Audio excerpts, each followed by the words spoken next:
Well, greetings and salutations, everybody. Welcome back once again, and for the very first time, to the Farts and Crap Show, where today,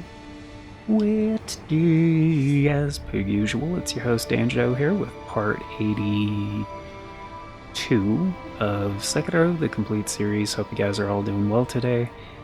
And on today's episode, we're hopefully getting the Gauntlet of Strength Severance. And as I found out in the last episode, I was absolutely correct. The final boss is, an even harder version of Ishin. And to be real, it's not that different. It initially threw me off because he does a Mortal Blade attack in the first phase, and he has a few new variations, but it doesn't change my strategy that I've been using for a really long time, all that much. There are a couple new things to look out for, but for the most part, I'm still going to be exploiting his openings.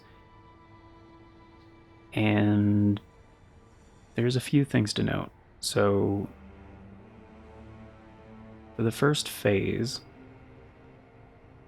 the goal is to only use pellets and save the gourd for the second and third phases, which are still basically the same. The only difference is he uses the lightning in the third phase, and he doesn't even do the reflection of the lightning like Inner Genichiro did. He basically has some new attacks, and that's pretty much it. He still does the jumping attack, which the big jumping vertical naginata slam. And the same is true as it was before in the regular version of the fight. You slip behind him and then he doesn't really follow up with anything. You got a nice big opening to do Mortal Draw. But yeah, I'm just gonna start with the reflection. I've actually already beat him in practice in the reflection of strength, just not in the gauntlet. So I'm kind of gonna break it down a little bit here, and then we'll go for the gauntlet.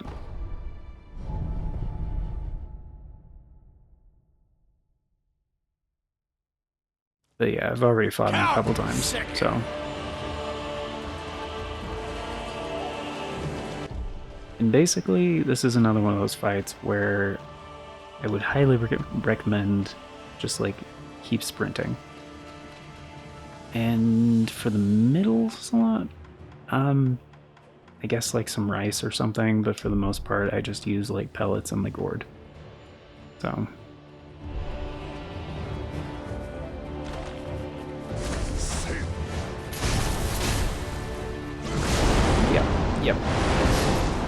Yep. That's the new attack. Alright.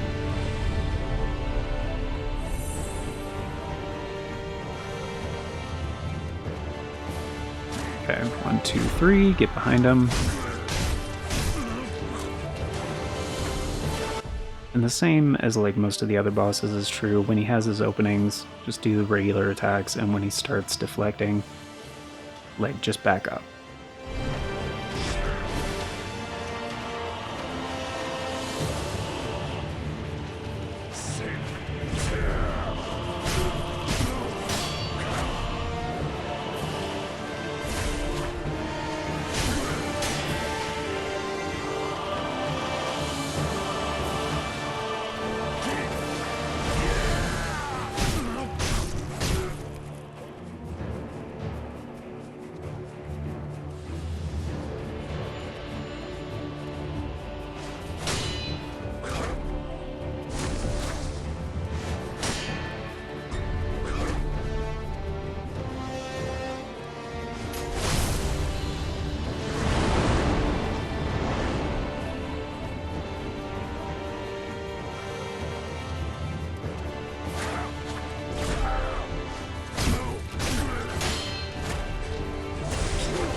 So that move that he did there, that he did the sidestep for, that's like one of his main different ones to watch out for.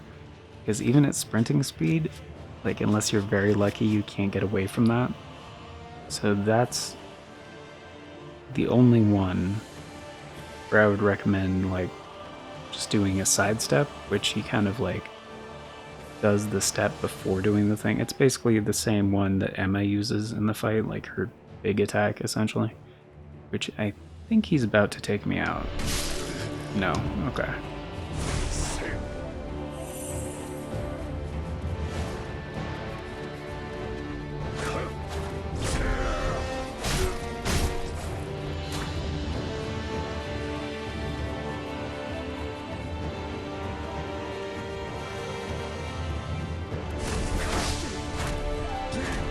Alright, I'm gonna take one drink.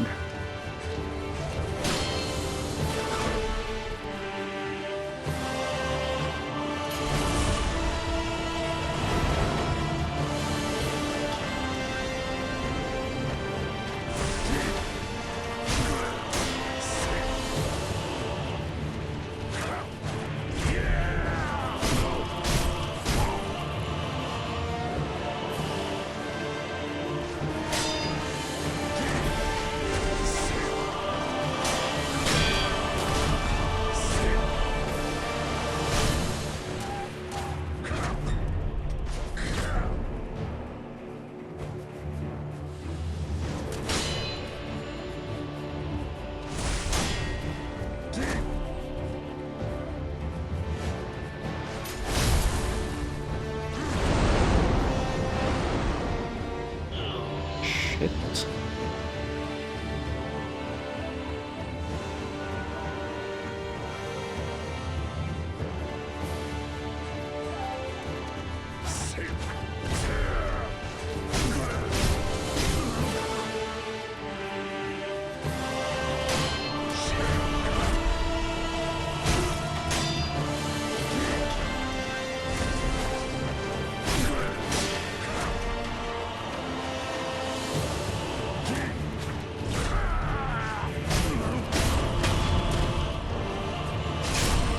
Go.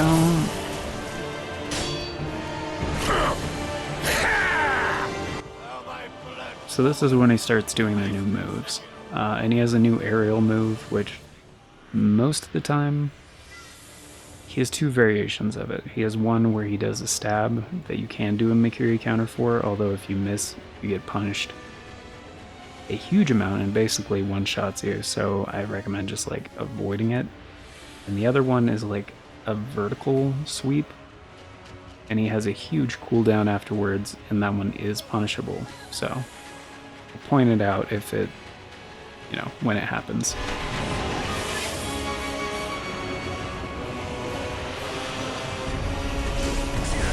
This is the one. So they both look very similar. So I just recommend like avoiding it completely, like stay out of his range. And his tracking is very good on this, except for the vertical sweep. So there's plenty of time to like get out of range and then sprint back in and counter with the mortal draw. Like so.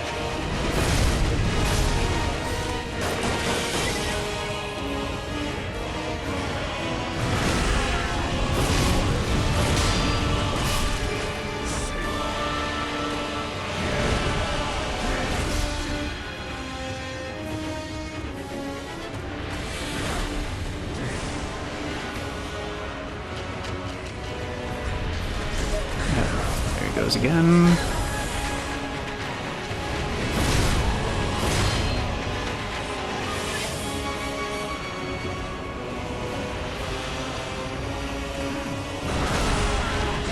Sweep around behind.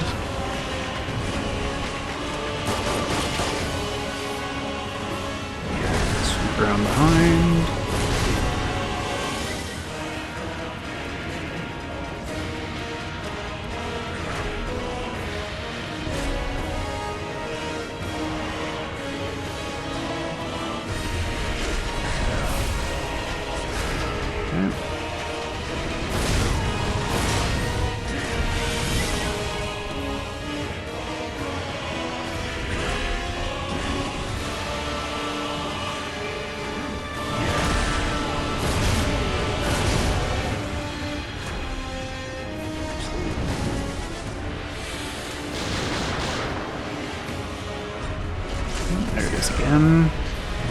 Okay.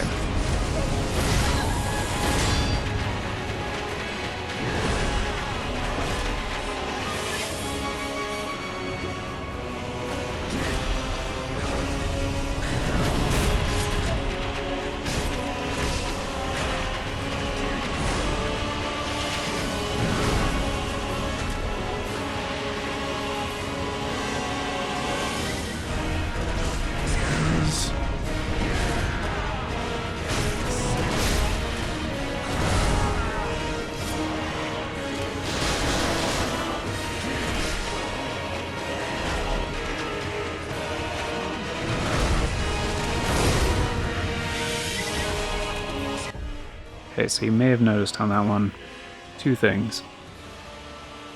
His recovery time on the stab one, instead of the vertical, like, sweep, is a lot faster. And two, he did follow up even after dodging the vertical slam. It's because I was still in front of him. Like, you have to be behind him for him to not follow up after the vertical slam.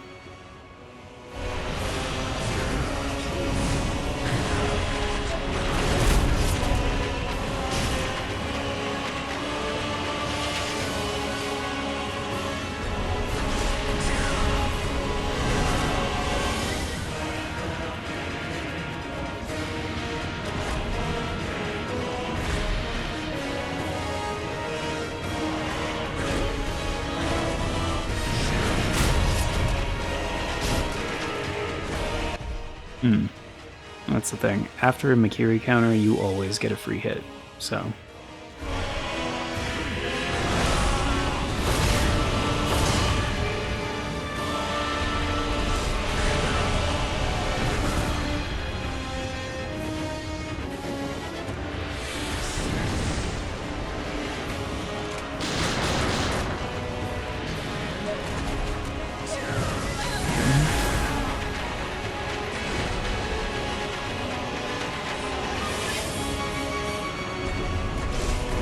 Again, vertical slice.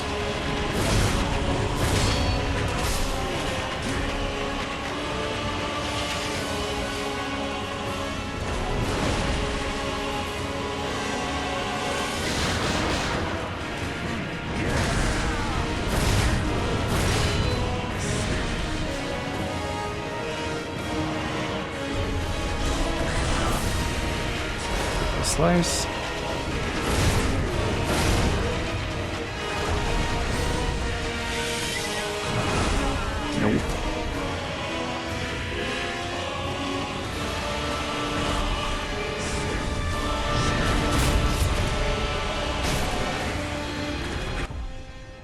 And that's the other thing too, where I frequently screw up. If the spacing doesn't look right, just like avoid it, wait for the next one. Right?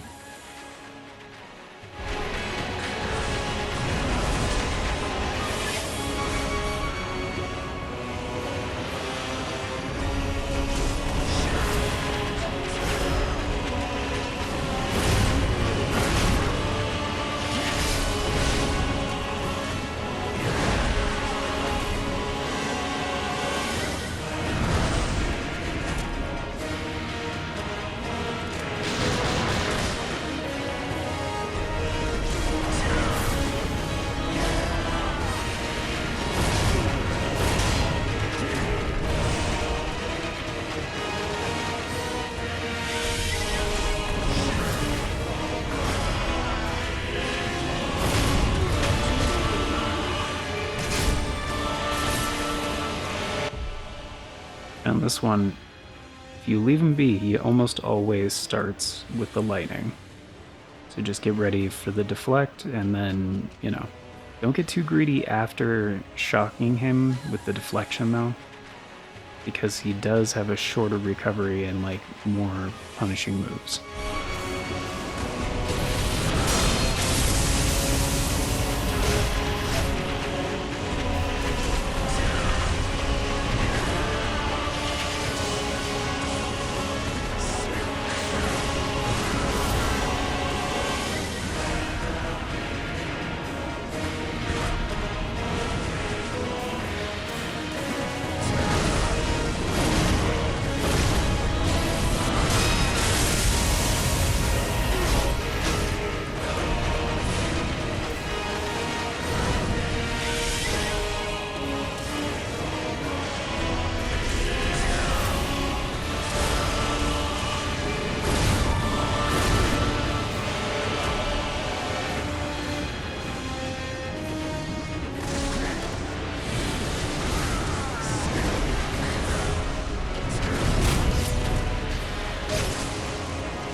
Mm.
Oh shit.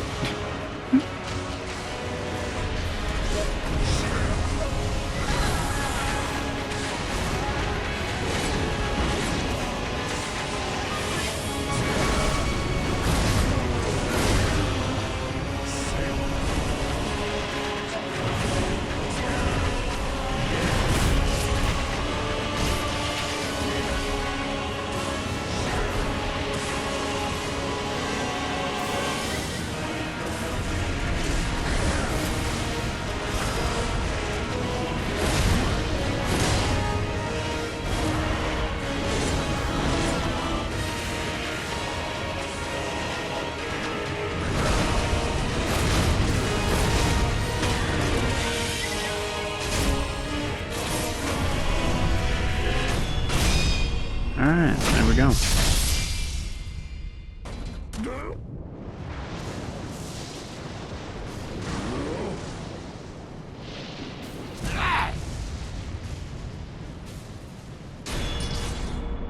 Do it!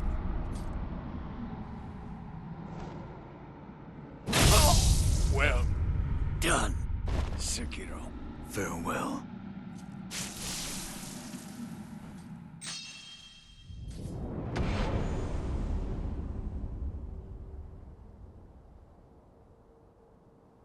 So yeah, that's pretty much it. He's got a few new tricks on his bag, and none of them are that terrible. Yeah, especially for that new like gap closer thing, the new aerial attack. Like sprinting to the left is definitely a little bit safer, just based on how his tracking goes with the gap closer. And yeah, that's pretty much it. So let's try the actual gauntlet now.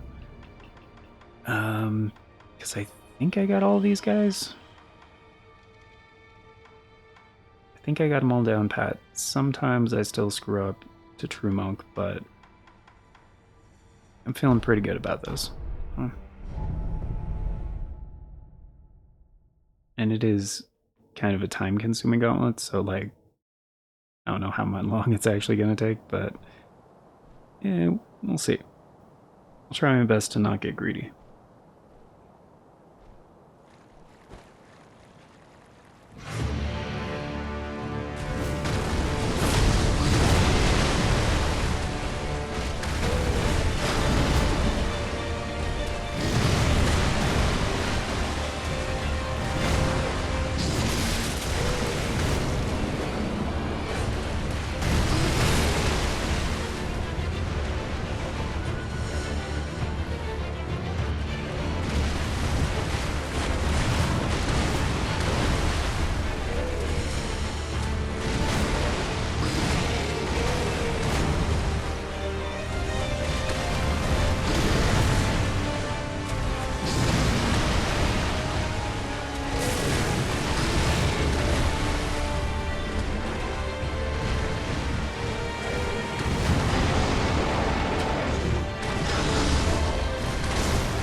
And as always, remember to rest in between fights. I actually forget to do that quite a bit. And this is just the regular version of Owl, like, having fought Inner Father, this is like a cakewalk.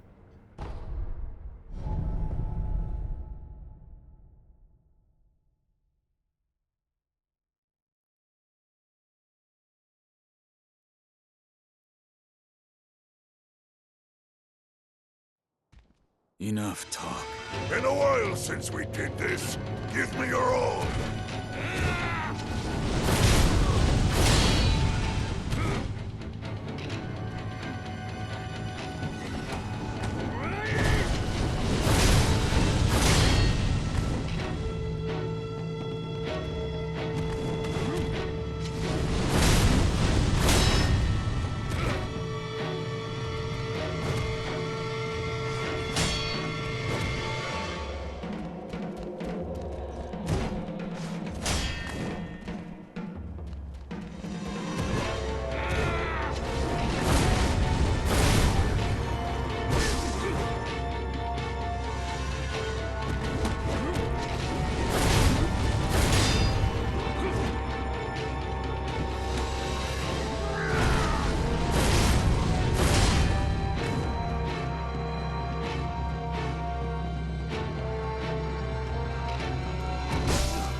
Absolute. Their will must be obeyed. Yet, I'm sensing some insubordination.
It warmed my heart, Wolf, to see how you've grown.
And again, highly recommend using Ichimonji Double for the first phase.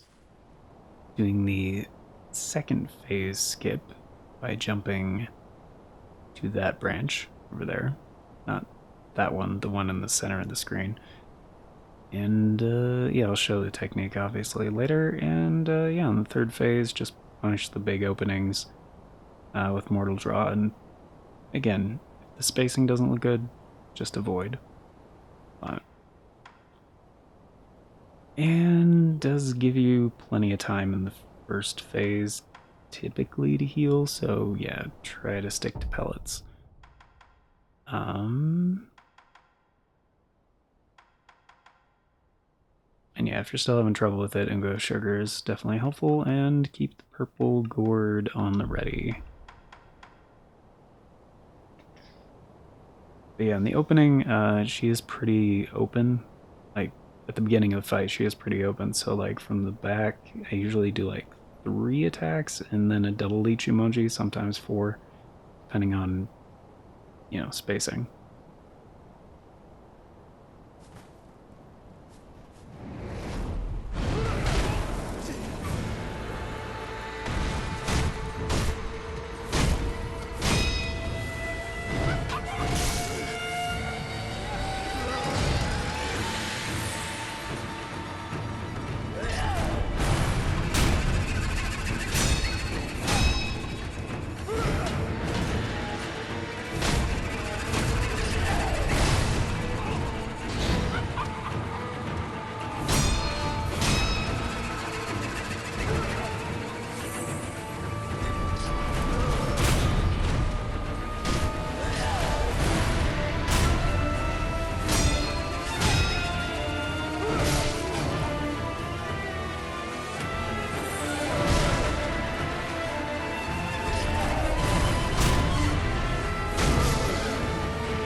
There we go.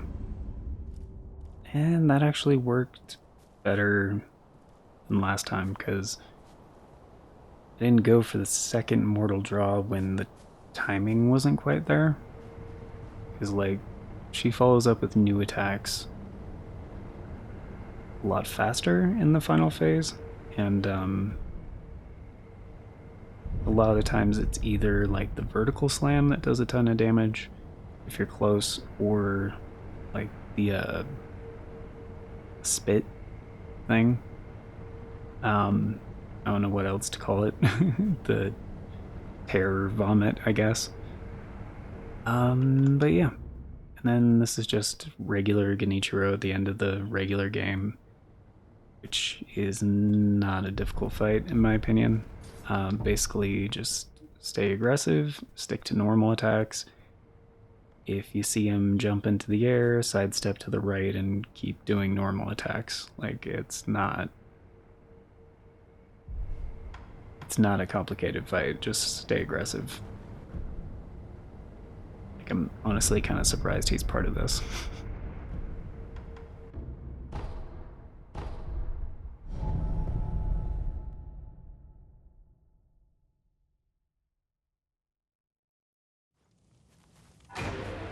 I will restore Ashina to glory.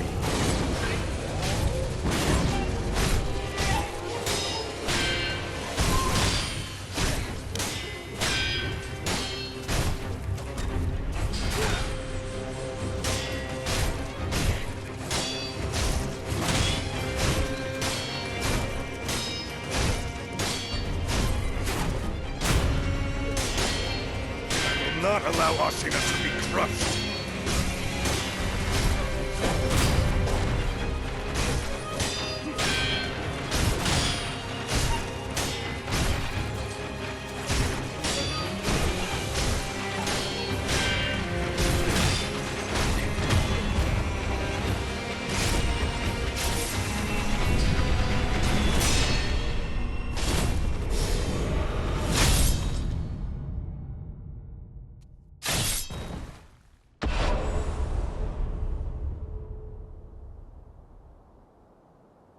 Yeah.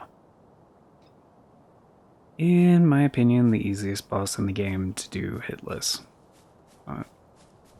Yeah, sometimes the opening, like, Mortal Draw move that he does a second time sometime during the fight, but his windup is so long, and, like, sometimes in the intro, like, even if he whiffs on the first hit, he'll go for a second one. It's pretty much the same thing, just get behind him and attack. Like, yeah, I was not expecting to get through that without even taking a single tick of damage, but... And yeah, here's the tough one that's going to take a while, but as I showed earlier, like, it's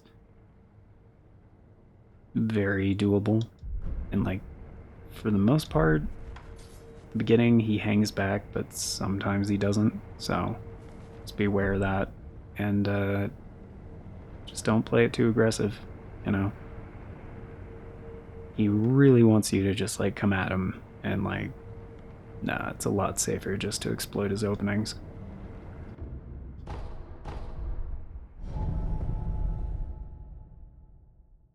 Like, it takes longer, but it's way safer. Count Sekiro.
And this is the last one that matters for a while, so I'm just gonna have this equipped just in case I run out. Now my blood boils. Face me, Sekiro.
reputation is defeat.